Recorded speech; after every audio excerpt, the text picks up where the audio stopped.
Hi guys! Magandang hapon po sa inyong lahat. Welcome to my channel. Nag-aayos si Ate Linda ng bag ng anak ko guys. Nasira kasi yung zipper niya. Pero mayroon naman siyang bag na.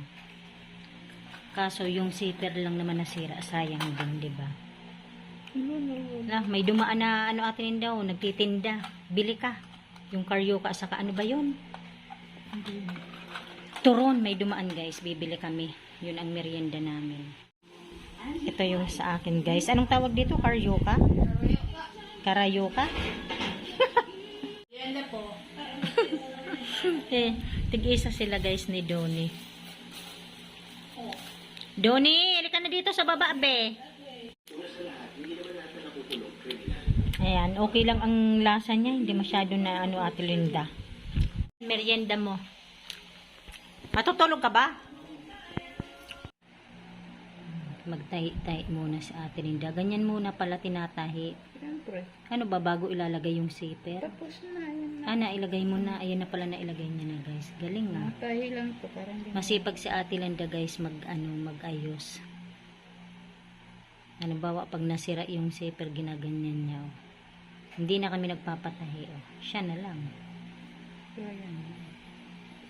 Patingin nga Ate Linda na ayos na ba? Sige nga. I-ano mo, sarado mo. Tugit po. Tingnan natin. Iipitin ko to. Ganyan pala yan iniipit. Ako naman pala guys, naglalaba ako. Tignan ko nga muna. Ayan, mga labahan ko guys. Uniform ng aking anak na si Donnie. Saka yung damit ko lang naman konti lang. Grabe ang init ngayon Ganda magsampay kasi mainit. Yun na yung mga halaman ko. Lalaki na ng mga namin, ng kamatis. Nakakatawa. Yung patola. Ayan nakaano na din siya, gumagapang na. Ano na Ate Linda, tapos ka na? Patingin nga.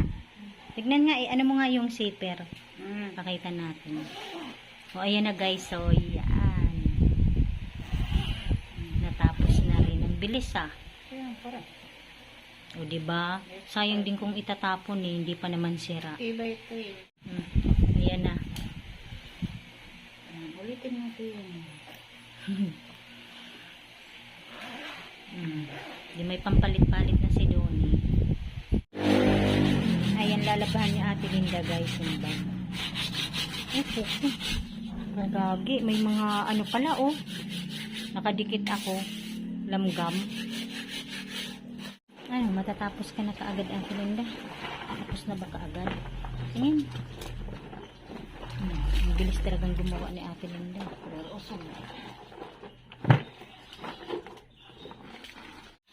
Ako naman guys, ayan magbabalnaw na ako. Malapit na rin ako matapos.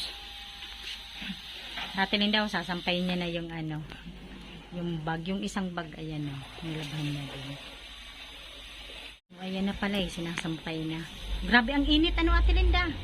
Hindi mo na dryer? Sa bagay, bag lang naman yan yung mga damit ng dryer ko guys. Kasi grabe ang init kaya okay lang yung bag na hindi na.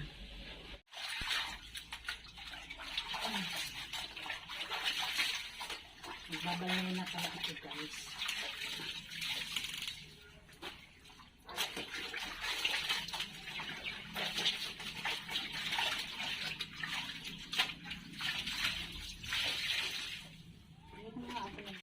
Labad muna natin sa dahuli.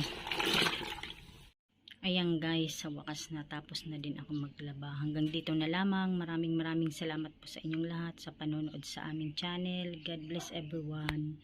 Bye.